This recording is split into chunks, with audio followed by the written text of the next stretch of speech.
Shalom Aleichem, meu irmão e minha irmã, como vão vocês? Que Hashem vos abençoe em nome de Yeshua. Hoje vamos falar sobre a Parashá Haazinu, que significa deem ouvidos. Deuteronômio capítulo 32, do 1 ao 52, é o capítulo todo só falando sobre isso. E eu gostaria de abordar hoje um tema que está ligado à música. Porque Haazinu é uma canção profética. E você imagina que essa canção profética, ela, logo no início dela, Moshe, quando começa a cantar, ele chama os céus e a terra para ouvirem as palavras que saem de sua boca. Ou seja, ele chama os céus e a terra como suas testemunhas.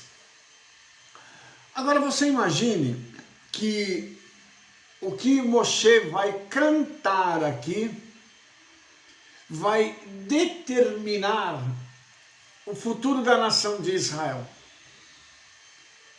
E você imagina a força que tem esta palavra, porque ela está nos alcançando até o dia de hoje. Eu queria falar um pouquinho, antes de mexer na Parashá em si, sobre a música. Eu queria te falar algumas coisas sobre o poder da música. Você sabe que a música é muito poderosa, obviamente. A música ela pode mudar tendências, ela pode trazer novidades, ela pode pegar alguém que está completamente derrotado e colocar essa pessoa num patamar de alegria indescritível, como pode também tomar alguém que está feliz e colocar essa pessoa triste, pelas lembranças. Por quê? Porque a música ela gera conexões. E essas conexões, elas vão no fundo da nossa alma e mexem com o nosso interior. Bem, quando nós entendemos isso, nós então podemos dar um passo adiante, porque segundo a tradição judaica, o mundo ele foi criado com 10 expressões. E essas 10 expressões, elas englobam a totalidade do mundo natural. Sendo assim, nós temos os 10 mandamentos, que se conectam também com essas 10 expressões. E aí o Midrash diz que existem 10 canções que estão ligadas também à criação. E a última delas é uma que nós conhecemos como Shir Hadashah, que é uma nova canção ou uma canção de restauração. Quando a gente vai falando um pouquinho sobre isso, e nós vamos um pouquinho para a língua inglesa, a palavra song, ou canção, ou cântico, ela engloba todas as formas de interpretação musical. Assim como a palavra música em português. Tá?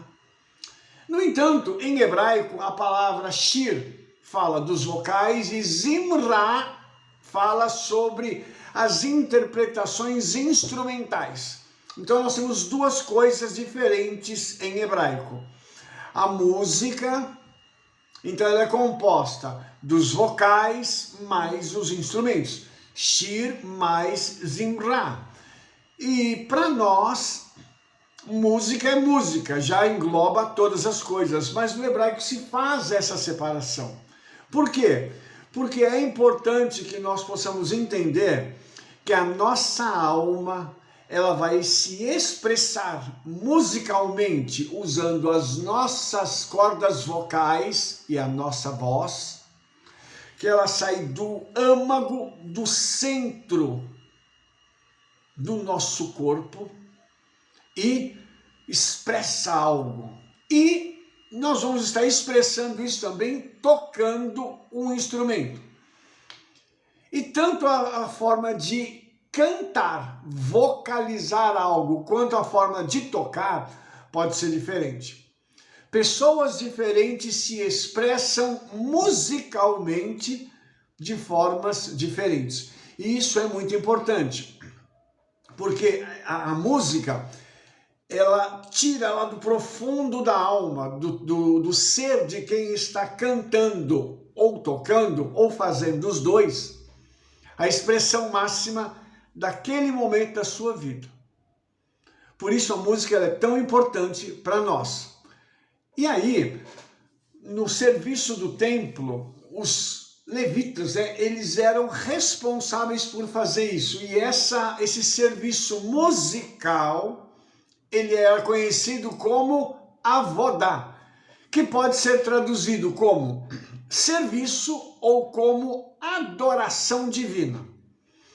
Então você veja que tanto o tocar quanto o cantar são considerados pela tradição rabínica como adoração divina.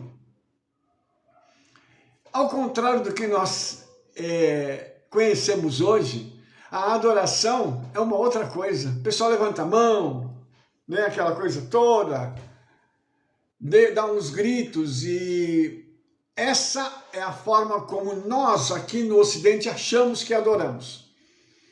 Só que a adoração, nesse contexto da música, ela é muito mais profunda. E por que isso? Nós temos aqui, para você ter uma ideia, essa divisão em dois grupos, os vocalistas e os instrumentistas que tocavam instrumentos que nós hoje não temos mais. E por não termos estes instrumentos, nós perdemos muito da essência da música divina. O Midrash diz pra gente que existia um instrumento de 22 cordas e que correspondia às 22 letras do Aleph Bet, que é o alfabeto hebraico. Cada corda que era tocada correspondia a uma letra do alfabeto hebraico. Segundo o Midrash, a interação dos músicos com os cantores era tão grande que eles se comunicavam usando música. Eles literalmente faziam perguntas uns para os outros e entendiam a música como você entende uma conversa. E você pode dizer assim, mas Rabino, um negócio desse é quase como que um conto de fadas. Como que eles vão se comunicar com música? Como é que eles vão se falar musicalmente, tocando e cantando, fazer perguntas, responder? É muito interessante isso, irmãos. São parâmetros, níveis que nós perdemos completamente. A destruição do templo, tanto do primeiro quanto do segundo, trouxe prejuízos inestimáveis ao mundo. Este é um deles.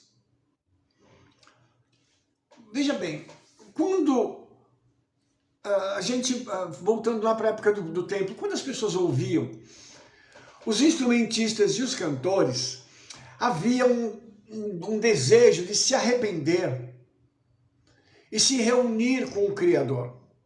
O poder da música era tão grande que ela tocava na essência de uma pessoa. Ela ia lá no fundo de uma pessoa e trazia a essência da pessoa para conectá-la com o Criador.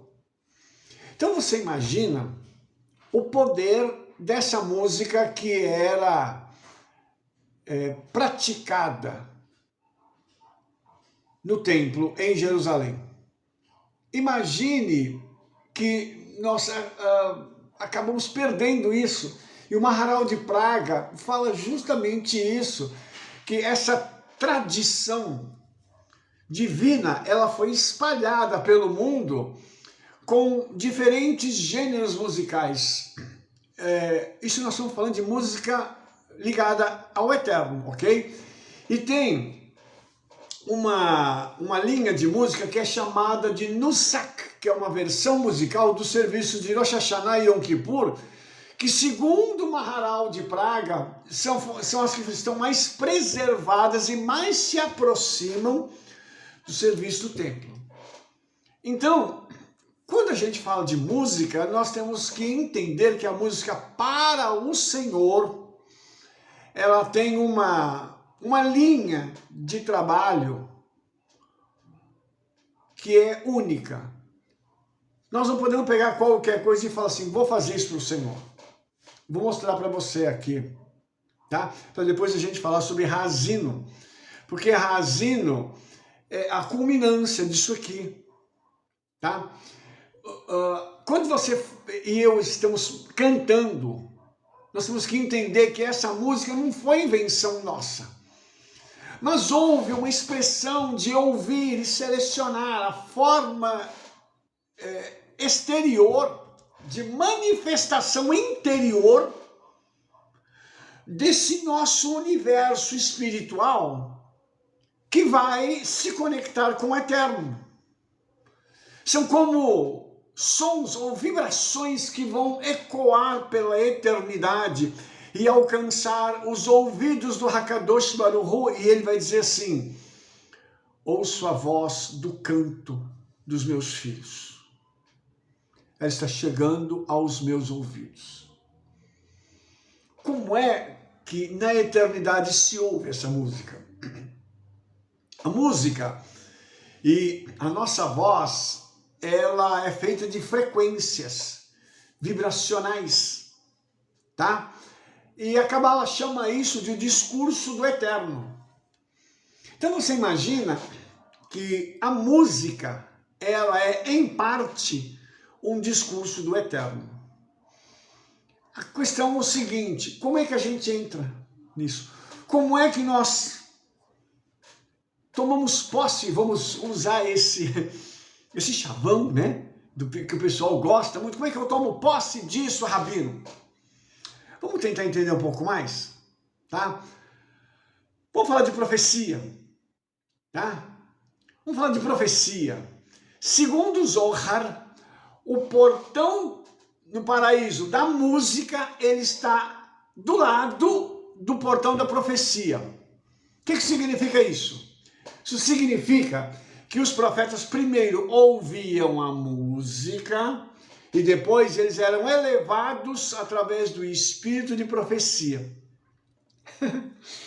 Olha que coisa fantástica. O Ramban, o Maimônides, ele escreve o seguinte, que o espírito de profecia não repousa sobre aquele que tem um coração abatido, mas sim sobre aquele que é alegre de espírito.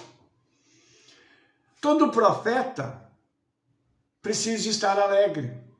Aí nós entendemos que quando Elias foi atacado por Jezabel e fugiu, ele vai para uma caverna e fica triste.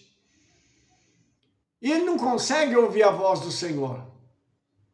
Ele não consegue ter aquele discernimento, ele não consegue ter aquela clareza.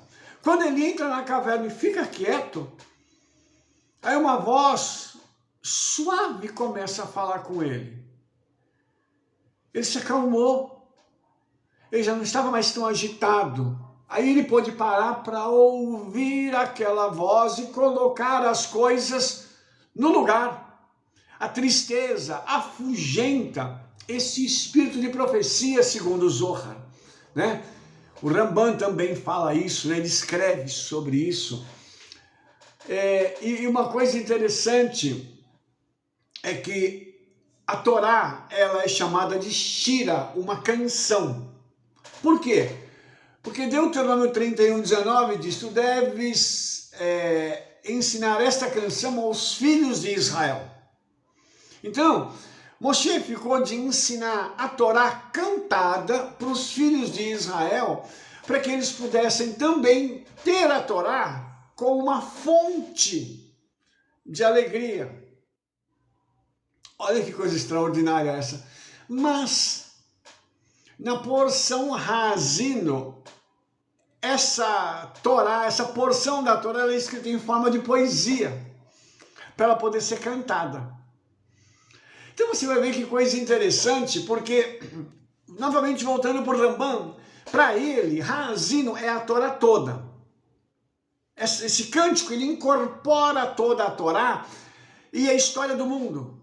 porque ele vai profetizar, esse cântico vai profetizar presente e futuro de Israel, consequentemente o nosso, entendeu? Incluindo todos os seres humanos, porque segundo a tradição rabínica está tudo decodificado dentro deste cântico. E aí, irmãos, é uma música que é a profundeza das profundezas. E segundo o Rambam, nós não conseguimos ouvir e ter o discernimento dela completamente. Uma outra coisa que é muito interessante é que quando as primeiras oferendas eram entregues, que elas são chamadas de bikurim, oferendas de frutas, obviamente, né? Elas eram colocadas dentro de uma cesta chamada tene, que era entregue ao sacerdote, e ela era elevada em todas as direções, né? E essa palavra tene, ela um acróstico de cantilações, vogais e letras. Então a oferenda de bikurim, na realidade, ela eleva as bênçãos materiais e o homem agradece e une o material com o espiritual através desse cântico de gratidão. Entendeu isso? Então isso é uma coisa muito, muito lindo, porque se você pegar, por exemplo, um pergaminho kosher da Torá, você vai ver que não tem vogais nem cantilações, só tem as letras escritas. Mas isso traz para a gente aquele primeiro entendimento que é o Peshat, é o mais básico dele, que se conecta às letras da Torá. E aí depois nós temos uma compreensão mais profunda, que são as vogais. E depois nós temos a questão da música na Torá, que vem através da cantilação. Então veja bem, queridos, quando nós falamos da Torá viva, que é o próprio Yeshua, a gente começa a entender que quando nós louvamos, quando nós cantamos ao Senhor com a nossa alma, com o nosso âmago, com a profundeza do nosso ser, nós estamos liberando coisas no mundo espiritual. Até mesmo quando nós vamos dar os nossos dízimos e ofertas, porque o nosso querido Rabino Shaul diz que o Eterno ama a quem dá com alegria, e nesse ponto eu sou obrigado a dizer para você o seguinte: temos muito que aprender com os nossos irmãos africanos. Eles vão dar oferta, sabe como? Pulando e dançando, e às vezes a oferta deles é uma moedinha, mas eles vão com uma alegria que é indescritível. Por quê, irmãos? Porque para eles é uma festa comparecer diante do altar do Eterno para entregar para ele o que eles têm, e às vezes é muito pouco, mas eles estão alegres, felizes. Eu estou entregando a ele, que é o dono de todas as coisas. Eu vou fazer isso com o meu coração, com júbilo, com alegria. Ora, temos que aprender essa lição. Precisamos entender que quando os sacrifícios eram oferecidos, quando os bikurim, as primícias eram oferecidas, era tudo com alegria e com cântico. Isso produzia um efeito diferenciado no povo de Israel. Aí a gente pega, e nós temos experiências de igreja, de congregação, de sinagoga, em que no momento em que as ofertas são dadas, não tem manifestação nenhuma, não tem nada, ninguém sorri. Alguns fazem por Pix mesmo, né? Só faz aquele negócio assim, estou fazendo a minha parte. Complicado, viu? Por isso nós precisamos entender o que é essa música, o que é essa expressão das profundezas da nossa alma, com alegria ao Senhor. Vamos agora para o rapaz que foi o cantor de Israel. Você já sabe quem é, né? David Hamelech, o rei Davi. O rei Davi tinha uma harpa de 7 cordas. E Davi, além de ser rei, ele era guerreiro, estadista, estudioso da Torá e compositor. Ele foi assim, quase que um homem completo, entendeu? E uma coisa interessante é que o Talmud diz que a harpa de Davi ficava pendurada. E à meia-noite um vento batia e tocava nas cordas da harpa, e Davi acordava e dizia assim: agora é hora de eu buscar a face do Eterno, de eu cantar para o Eterno. À meia-noite isso acontecia. Olha que coisa interessante. E quando a gente fala sobre isso, irmãos, nós temos aqui umas coisas muito interessantes, porque a palavra kinor, que é a harpa em hebraico, quando você divide em dois, ela dá uma vela de 26. E 26 é o número do tetragrama. Yud Rei Vav Rei. Ou seja, quando Davi tomava a harpa, é como se ele tivesse dito assim: a vela do Senhor está acesa, que é a minha alma, e eu estou pronto para louvá-lo. Meia-noite, ele estava lá, disposto a louvar ao Senhor. Então, irmãos, quando a gente pega tudo isso, a gente começa a entender que tem muito mais coisas por trás disso, e nós precisamos aprender isso, a olhar para a Torá como uma música, como uma composição divina para as nossas vidas. Vocês sabem, por exemplo, que Davi escreveu muitos Terrilim, muitos salmos. Esse homem ele foi um gigante na composição dos salmos. E tem para nós é um livro, Teilim, Salmos, que na realidade é para a gente cantar. Só isso, não é para fazer mais nada. Então, quando nós lemos os Salmos, na realidade nós deveríamos cantá-los. Isso é uma outra história que depois nós vamos ter um tempo para conversar sobre isso. Mas os Salmos, eles têm 10 tipos de canções. Vou citar aqui para você, porque ainda eu tenho a pretensão de fazer um estudo sobre cada uma dessas palavras, para que nós possamos entender isso a nível musical. Como nós vamos fazer para trazer isso para a vida dos irmãos e para que nós possamos ter um nível espiritual mais alto através da canção.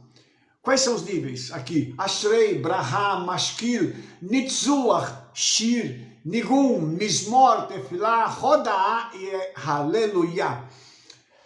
Então, lá no Salmo 150 tem 10 formas de expressão musical com Aleluia.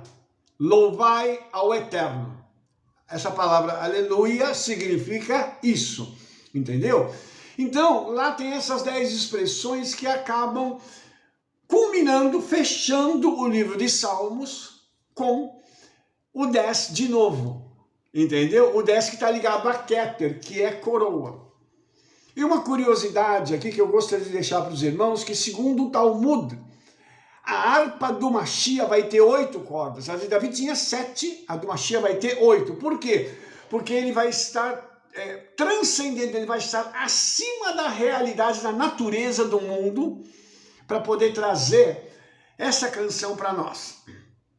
Shir Hadash, então, essa canção de restauração, esse novo cântico, será trazido pelo Mashiach, que nós conhecemos, que é Yeshua. Ele vai trazer isso para nós.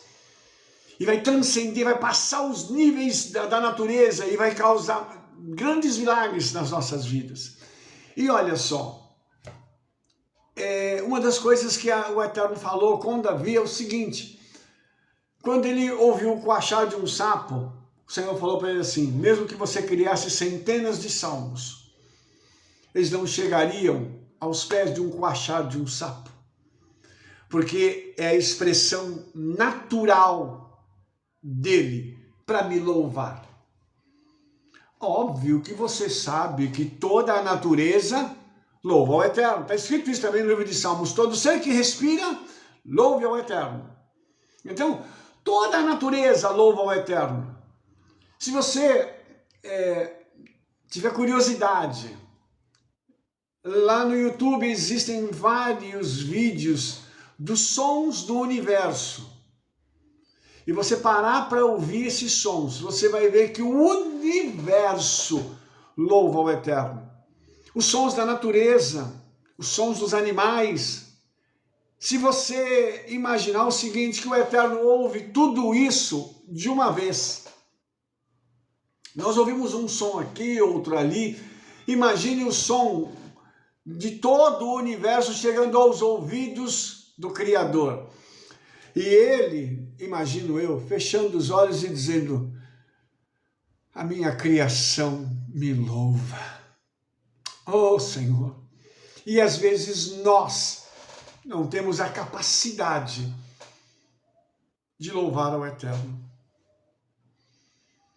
Como nós estamos precisando entender isso para que nós possamos chegar no nível daquilo que Isaías disse: derramarei meu espírito sobre vocês, seus filhos e suas filhas profetizarão. E como que essa profecia vem? Através da música. Se não houvesse tanta competição, tanta picuinha, para que os músicos e os cantores pudessem fazer a sua parte e os profetas pudessem entrar e permitir que o espírito de profecia os tomassem, você imagina onde nós estaríamos hoje? O nível que nós estaríamos hoje em relação a isso seria muito alto, irmãos. Seria uma coisa assim extraordinária.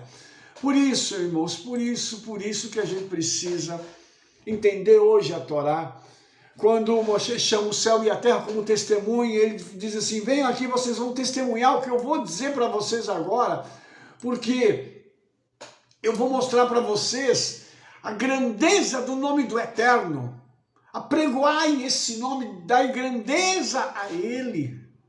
Moshe vai falando, ele é a rocha cuja obra perfeita, porque todos os seus caminhos são juízo. Ele é a verdade, não há nele injustiça. Então você imagina que Moshe entendia isso bem. E Moshe tenta mostrar isso para o povo de Israel. Mas ele, logo no verso de baixo, ele diz: corromperam-se. Misericórdia, contra ele, seus filhos não são. É uma geração perversa. Por favor, tente se colocar no lugar de Moshe, um homem que está prestes a morrer e precisa entregar uma palavra profética para Israel. E o Espírito Santo coloca esta palavra na boca dele. Ele poderia, teoricamente falando, trazer uma profecia linda para Israel. Mas a ordem do Eterno não era uma profecia linda, era uma profecia que iria estar além do tempo e do espaço, das gerações, dos locais. Era uma profecia que iria extrapolar tudo isso e que iria trazer juízo para Israel. Porque como eles abandonaram, nosso povo abandonou o Senhor. E quando eu falo nosso povo, eu estou falando de Israel, eu estou falando da igreja, eu estou falando de todos. Nós abandonamos ao Senhor e nós trocamos o Senhor por coisas pequenas, por coisas estúpidas. Você entende isso? Então, quando a gente olha isso, a gente fala assim: puxa vida, como é que nós recompensamos ao Eterno? Com rebelião, com briga, com desprezo. Nós desprezamos o Eterno. Olha só, que coisa extraordinária aqui. Deixa eu mostrar uma coisa para você. Deuteronômio 32:8 é uma coisa muito linda. Quando o Altíssimo distribuía as heranças às nações, quando dividia os filhos de Adão uns dos outros, pôs os termos dos povos conforme ao número dos filhos de Israel. Ou seja, o Eterno colocou Israel no centro do mundo e depois disse assim: agora eu vou colocar os outros em redor deles, mas eles são os primeiros. E como é que nós pagamos ao Senhor? Como é que nós que temos o DNA de Israel nas nossas veias, no nosso sangue, fazemos com o Senhor? Nós damos a Ele que tipo de paga? Essa é uma outra coisa, irmãos, que nós precisamos atentar para ela. Nossas atitudes em relação ao Senhor. Obediência, sim, e a nossa obediência ela deveria ser cega. No sentido de que o Espírito Santo está dizendo uma coisa para a gente, não tem nem que questionar, é pular de cabeça e falar, eu vou fazer. E agora, eu não vou perder tempo, eu vou fazer isso agora, porque eu sei que o Senhor tem pressa em me abençoar, mas eu sei também que o Senhor tem pressa em realizar o seu propósito através da minha vida. Pressa, para que Mashiach possa vir. Muito há que se fazer. Eu quero mostrar uma outra coisa para você, porque o Moshe ele vai cantar, ele diz assim, como a águia desperta o seu ninho, se move sobre os seus ninhos, sobre os seus fios, estende as suas asas e toma-o e leva-o sobre as suas asas. Assim, só o Eterno guiou, não havia com ele Deus estranho. Ele o fez cavalgar sobre as alturas da terra, comeu as novidades do campo e o fez chupar mel da rocha e azeite da dura pederneira. Sabe o que significa esse texto e o próximo texto? Que o Senhor deu tudo para Israel, o Senhor dá tudo para mim e para você. Nós temos tudo, nós não podemos reclamar, porque Yeshua tem sido maravilhoso conosco. E eu tenho certeza que Ele tem te dado tudo. E aqui, no meio em que eu vivo, na nossa congregação, as pessoas a quem eu tenho acesso, eu tenho visto o Senhor dando a nós tudo. Mas aí, as pessoas vêm e continuam insistindo. Ora por mim, eu preciso disso, eu preciso daquilo outro. Rabino ora, Rabino clama aí para sair o meu negócio, para me poder ficar bem. E sabe o que acontece, irmãos? Nós vamos para a presença do Senhor e pedimos a Ele que aconteça essas coisas. O resultado acontece. Aí, qual é a postura de quem recebe? Não vou dizer que isso é geral, mas acontece muito. Verso 15. Engordando-se Jesurum, deu coices. Engordaste-te, engrossaste-te e de gordura te cobriste, e deixou a Elohim que o fez e desprezou a rocha da sua salvação. Quantas vezes nós tivemos essa experiência? Quantas pessoas passaram pelas nossas mãos e o Senhor as fez ter sucesso? Sucesso financeiro. Pessoas que estavam completamente destruídas financeiramente. O Senhor restaurou e começou a dar tudo para a pessoa, mas dar tudo a ponto da pessoa que não tinha casa, o carro estava com busca e apreensão, devendo todo mundo. De repente nós começamos a orar, começamos a clamar ao Senhor. E o que eu digo para essas pessoas? Obedeça. Seja fiel ao Senhor na área financeira. Ele vai mudar a sua história. Irmãos, e quanta coisa começou a acontecer. E aí, passado algum tempo, a pessoa disse, Rabino, eu queria dizer uma coisa para o senhor, eu estou indo embora. E a pergunta é, por quê? Eu não preciso mais disso aqui, eu já tenho tudo que eu quero, só vou continuar levando a minha vida agora está tudo jóia. E engordando-se Jesurum. Se fazem isso conosco, imagina o que estão fazendo com Yeshua, irmãos. Às vezes nós que somos líderes, temos um sentimento de decepção no coração. E quantas vezes nós não conversando com o Espírito Santo, nós não dizemos assim, Senhor, misericórdia, é o que fulano de tal está fazendo. E eu já ouvi o Espírito Santo me falando várias vezes, não estão fazendo só contigo, estão fazendo comigo também. Então, irmãos, esse cântico, ele é a realidade. A pessoa recebe as coisas e aí ela vai e começa a ter outros deuses. E aí, irmãos, vai acontecer uma coisa que está aqui no texto, o 17. Sacrifícios ofereceram aos demônios e não ao Eterno, aos deuses que não conheceram, novos deuses que vieram há pouco, dos quais não se entremeteram vossos pais. Apareceram agora novidades. E as pessoas abraçam as novidades. Mas a pureza da palavra, não.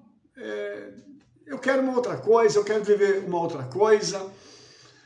Eu já vivi tanta coisa aqui, eu não quero mais isso, eu quero uma vida nova. E a pessoa busca isso, fora dos padrões da palavra do Eterno.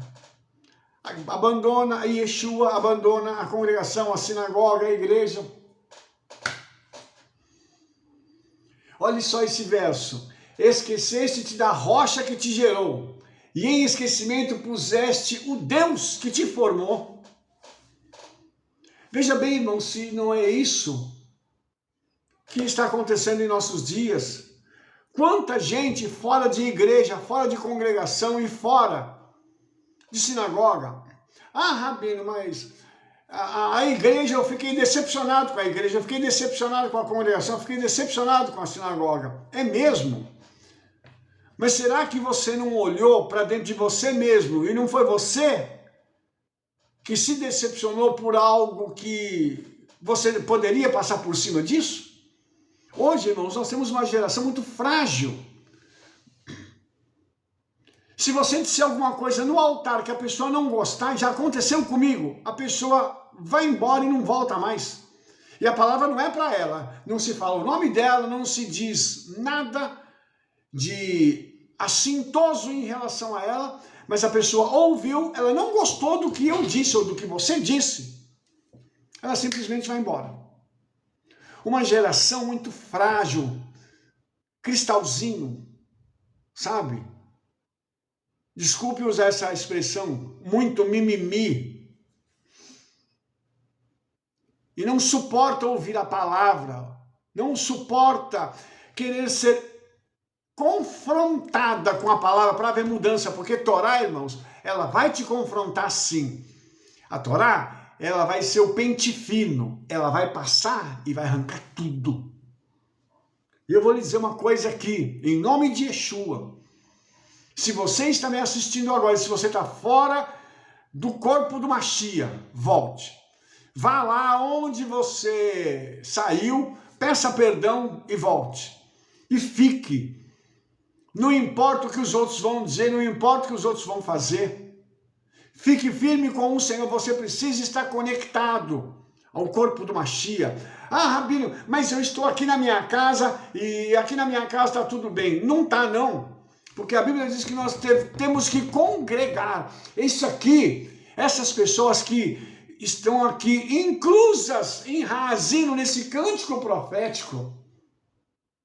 O Senhor diz que Ele vai desprezar essas pessoas porque eles provocaram eterna ira. Por que isso, irmãos? Porque o Senhor diz que é para a gente estar junto. A pessoa que faz isso, ela provoca o zelo do eterno com aquilo que não é Deus. Entendeu? E depois sai por aí pelas redes sociais falando contra dízimo, contra oferta, contra pastor, contra rabino, contra todo mundo. Aí vira um inimigo, vira um satanás contra os outros. Irmãos, eu estou dizendo isso porque nós temos casos assim. E uma coisa é importante a gente ver. Não adianta. Ou a pessoa se ajusta à Torá, porque a Torá não vai se ajustar a você. Você pode ficar tranquilo no que diz respeito a isso. A palavra do Eterno, ela é imutável. Não adianta alguém querer romantizar a Torá. Ai, porque a Torá, porque ela é linda, porque eu não sei, porque... Mas isso aqui eu não aceito. Aí eu quero servir ao Senhor, mas isso aqui eu não concordo. Que o Senhor está falando lá, eu não concordo. Para mim, eu acho que acabou. Haazino profetizou tudo isso aqui. Um povo que seria engordado pelas suas próprias concupiscências, pelos seus próprios pecados. Pessoas que iam dizer, eu quero isso aqui, então eu vou depois sair chutando todo mundo, inclusive o Todo-Poderoso. Mas sabe qual é a dificuldade dessas pessoas, irmãos? O Senhor não está aqui, presente. Então eles precisam de um alvo, que são os líderes, são os irmãos. Aí eles falam mal do líder com o irmão, para ver se derruba o irmão junto com ele. Haazino profetizou sobre eles. Eu vou ler um último versículo para nós terminarmos esse vídeo, para você entender o poder desse cântico. Verso 23 de Deuteronômio 32 diz assim: males amontoarei sobre eles, e as minhas setas esgotarei contra eles.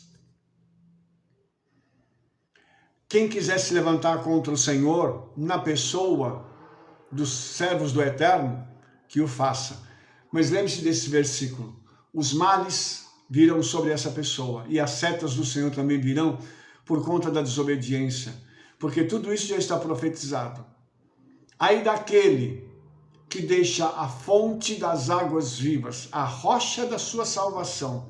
Ai daquele que se volta contra aqueles que estão fazendo a obra do Eterno, que busca os seus interesses e que vai para uma igreja, uma congregação, uma sinagoga, para querer enriquecer ou para achar que ele vai querer um lugar de destaque ali, porque ele tem um pouco de dinheiro. Ai daquele que pensa assim. Haazino, assim como os demais cânticos proféticos das Escrituras, nos mostram o seguinte: há um cântico que precisa ser cantado com muita responsabilidade, com muito temor e tremor. Haazino é um desses, o qual nós precisamos vigiar, para não cair nisso aqui, porque o Haazino, assim como os demais cânticos, eles têm sempre os dois lados. Ele mostra o negativo para que eu e você fujamos disso, e tem o positivo para a gente continuar se apegando a ele. Essa é a parte interessante. Vamos nos apegar à obediência à palavra do Eterno e caminhar rumo à nossa vitória. Lembrando que o tempo da nossa jornada aqui na terra está acabando. Logo Mashiach virá nos buscar e Yeshua aparecerá para nos levar. Que assim seja em nome de Yeshua. Amém? Se você gostou desse vídeo, dê um like aí, favorite e clique no sininho para você receber todas as nossas recomendações e espalhe para todo mundo o trabalho que nós estamos fazendo, porque nós nos veremos no nosso próximo vídeo. Shalom, shalom, Shavua Tov, Beshem Yeshua Mashiach, o Rei de Israel. Amém, ve amém. Toda rabá.